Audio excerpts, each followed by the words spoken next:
Ya, assalamualaikum warahmatullahi wabarakatuh. Selamat sore buat teman-teman semuanya, khususnya yang sudah ada di YouTube Solusi Hutang MB. Banyak pinjol yang sudah tidak layak, teman-teman semuanya. Sudah tidak baik gitu loh. Mungkin seketika di awal mungkin semuanya ini kesalahan Anda. Anda terlalu gampang untuk tergiur dengan sesuatu kemudahan, dengan semua iklan yang Anda temukan, sehingga Anda menggantungkan semua harapan Anda beranggapan ini semua menjadi bermanfaat bagi diri Anda. Tapi seiring waktu berjalan, Anda baru sadar gitu loh, ternyata Anda hanya menjadi mesin penghasil uang oleh pinjaman online. Apa yang terjadi hari ini? Banyak orang yang sudah tidak mampu, banyak orang yang sudah tidak sanggup. Per hari ini saja saya menemukan banyak teman-teman yang menyatakan tidak mampu dan tidak sanggup membayar di pinjaman online. Ya, sesingkat pengetahuan saya, hal ini ya mungkin tidak membayar hutang itu tidak wajar juga teman-teman. Tapi karena didasari atas ketidakmampuan dan ketidaksanggupan, hal-hal yang seperti ini ya walaupun ini tidak wajar ya menjadi wajar-wajar saja gitu loh. Mengingat besarnya bunga yang diterapkan, ya tingginya pemotongan biaya layanan di awal, ganasnya persi penagihan. Yang saya temukan teman-teman selama 7 tahun saya mengedukasi, hanya ada 2 hal orang berhenti bayar-bayar pinjol ya untuk membayar pinjol. Yang pertama memang benar-benar keadaan. Dia sudah menoleh kanan kiri muka belakang, atas bawah semua sudah mereka perjuangkan. Bahkan tidak ada tersisa harta pun sama sekali. Yang tersisa hanya napas yang masih keluar masuk sampai detik ini. Itu yang cuman tersisa. Benar-benar karena keadaan. Yang kedua adalah orang ya udah malas membayar karena mulut sampah dari penagih hutang. Yang semula mereka hanya telat 1 hari 2 hari karena caci maki, karena hinaan, jadi mereka kompak dalam hati mereka, saya tidak bayar lagi.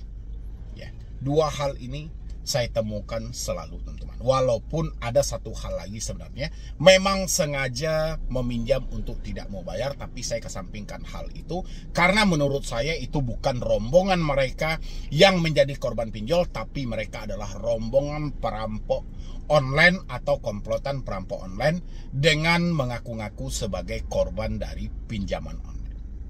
Saya kesampingkan. Banyak orang yang bertanya sama saya gitu loh, ya. Dia menyampaikan sama saya dia mengalami telat bayar, tidak mampu bayar di pinjol.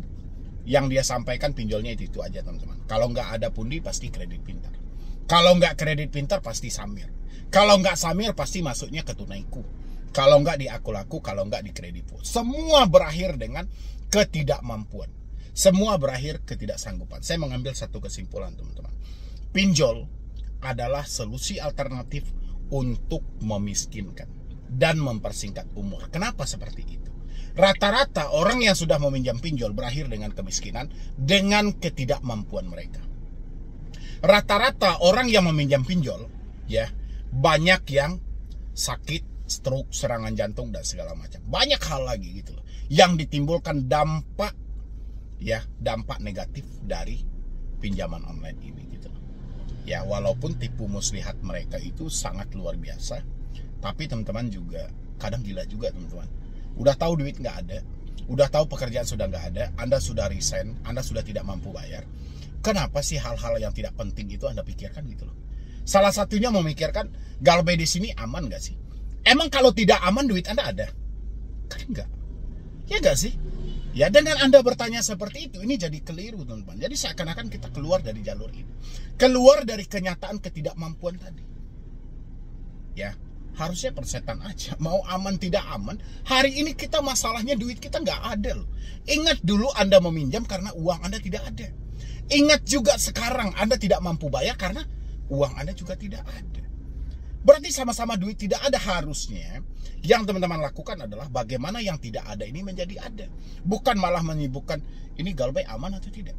Emang kalau dia nggak aman muncul duit di telapak tangan langsung? Kan enggak. Emang kalau dia nggak aman terus Anda mau perjuangkan hal ini, mau kemana? Ya harusnya teman-teman coba berpikir lagi dengan logika ya. Oke, ini saya ada satu pertanyaan ini teman-teman saya. Yang bertanya di sini dia bertanya, Bang Medi, saya baru saja mendapatkan ancaman sebar data. FC telah menggunakan foto saya dan mengaku sudah melecehkan pacar saya. Itu solusinya gimana Bang Medi? Buktinya sudah ada di saya, ancaman si FC-nya melalui chat. Oke, saya nggak ada masalah dengan buktinya ada di Anda gitu loh. Yang jadi masalah adalah mereka yang melontarkan ancaman itu, mereka tidak berani menyebutkan nama aplikasi. Ini yang jadi masalah. Ya, mereka tidak menyebutkan mereka dari mananya, mereka dari aplikasi apa, berapa nominal hutang yang ditagih dan segala macam. Itu menandakan mereka sangat ketakutan. Dan ketika mereka sangat ketakutan, bukan berarti Anda ikutan ketakutan juga. Kalau Anda penasaran dengan nomor itu, Anda jangan tanya ke saya, tapi Anda langsung ke pihak kepolisian. Kapan perlu Anda datangi Kapolda terdekat. Habis itu langsung ke tim cybernya. Ikuti prosedurnya. Seperti apa prosedurnya supaya ini ditindaklanjuti. Ya, itu akan ditemukan. Gitu. Karena kelicikan pinjol-pinjol sekarang, dia menagih dengan cara-cara kasar, dengan cara-cara ancaman, tapi mereka nggak gentleman. Mereka tidak berani menyebutkan mereka dari mananya. Ya, seakan-akan ini sudah menjadi sandiwara, teman-teman. Ya, berbarengan dengan pengeluaran POJK nomor 22 tahun 2023. Ya, yang mana di dalam itu ada 7 poin yang diatur tentang mekanisme penagihan kredit terbaru yang tidak boleh dilakukan menggunakan ancaman, menyebarluaskan informasi pribadi, mempermalukan, menagih secara terus-menerus, menggunakan tekanan fisik verbal, menagih di luar dari si konsumen, menagih di luar dari alamat domisili konsumen, batas waktu penagihan gitu loh. Jadi seiring dengan aturan ini keluar, banyak pinjol legal yang menagih secara melanggar aturan tersebut, tapi tidak mau menyebutkan nama aplikasi. Jadi ini lucunya gitu loh. Makanya teman-teman kalau mendapatkan chat-chat seperti itu, rasanya Anda sangat penasaran ini dilakukan oleh pinjol mana, walaupun Anda sudah menduga ada di salah satu pinjol legal, tapi hal yang harus Anda lakukan adalah pancing mereka untuk menyebutkan nama aplikasinya. Bisa Anda sampaikan, saya mau bayar nih, walaupun seketika itu duit Anda tidak ada. Tapi bagaimana PR-nya dia menyebutkan nama aplikasi? Kalau dia berganti nomor, abaikan nomor yang mereka ganti, fokus ke nomor yang melakukan pengancaman. Ya, itu yang harusnya teman-teman lakukan. Ini untuk yang kedua juga. Ternyata masih banyak teman-teman orang yang mempunyai itikat baik. Bahkan banyak saudara saya di luar sana yang bertanya sama saya, Bang, bagaimana caranya kita menegosiasi hutang-hutang ini? Salah satu ditanyakan oleh follower saya ini, bagaimana caranya untuk negosiasi untuk bayar pinjol yang dibayar sama dengan yang didapat dipinjol dan nggak perlu bayar bunganya. Rasa saya memang kalau kita berbicara nominal pokok itu adalah nominal yang kita terima. Tapi apakah itu disetujui oleh pihak pinjol? Ya tentu tidak. Ya, pinjol tidak akan mau kalau Anda membayar jumlah yang Anda terima. Karena pokok yang disebutkan pinjol bukan itu. Ya, contoh Anda minjam 1 juta. Ya, yang Anda terima 750. Apakah 750 ini diakui pokok oleh pinjol? Tidak, yang diakui pokok 1 juta tadi. Walaupun dalam 1 juta biaya admin sudah dipotong di sana. Jadi kelicikan pinjol itu, dia tidak mau Anda membayar sesuai dengan yang Anda terima. Dia maunya, kalaupun di ACC negosiasi pokok, sesuai yang ada di aplikasi. Ya, tapi nggak apa-apa juga kalau Anda pengen mencoba untuk negosiasi, nggak ada masalah. Karena kita tahu, selama ini satu-satunya solusi yang diberikan oleh OJK adalah negosiasi secara internal. Minta restrukturisasi atau restrak ya yang disampaikan oleh OJK, minta keringanan dan segala macam. Ya kita coba aja. Kita menunjukkan itikat baik kita hubungi CS resminya dan kita sampaikan walaupun kita tahu 90% ini akan ditolak. Ya. Padahal pinjol akan menawarkan dengan sendirinya kalau nominal galbay Anda itu sudah terlalu jauh atau telat bayar Anda ini sudah terlalu jauh dan mengikuti rasa kehati-hatian tadi.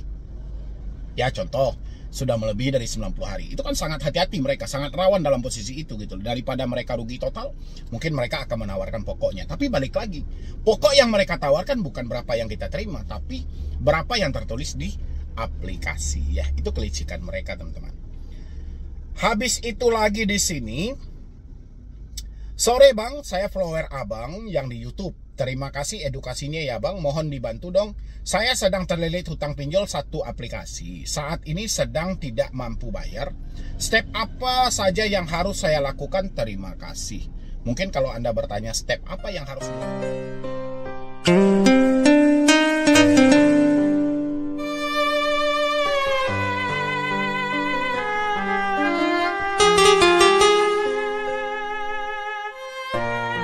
kasih.